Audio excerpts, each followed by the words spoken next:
শুধু নীরবতাই জানে মনের সাথে কত কথা বলি। শূন্য হাতে ফিরতে হবে বারবার যদি ভুল জায়গায় ভালোবাসা বিলাতে যাও।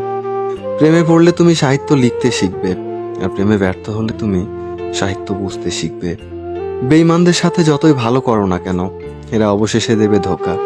আর তুমি যদি এদের কথা ভেবে নিজের মন খারাপ করো, তাহলে তুমি হচ্ছ পৃথিবীর সব থেকে বড় বোকা। জীবন নিয়ে গল্প লেখা খুব সহজ, কিন্তু গল্পের মতো করে জীবন সাজানো অনেক কঠিন। পুরুষের জীবনটা মশার কয়েলের মতো, নিজে জ্বলে যায় শুধু পরিবারকে সুরক্ষিত রাখার জন্য। কেউ ছেড়ে যেতে চাইলে তাকে না আটকানোই ভালো, কারণ সে আগে থেকেই ছাড়তে চেয়েছিল। যে আপনাকে হিংসা করে তাকে করতে দিন, কারণ আপনার গুণ আছে বলেই সে আপনাকে হিংসা করে।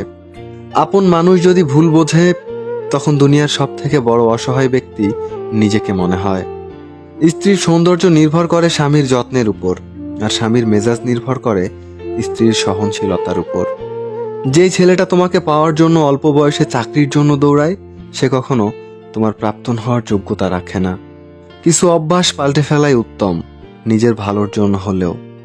আজ যা কিছু নেই একদিন সব পাবে, শুধু প্রয়োজন ধৈর্যের। লড়াই যখন আপন মানুষের সাথে হয়, তখন সেখান থেকে সরে আসাই ভালো।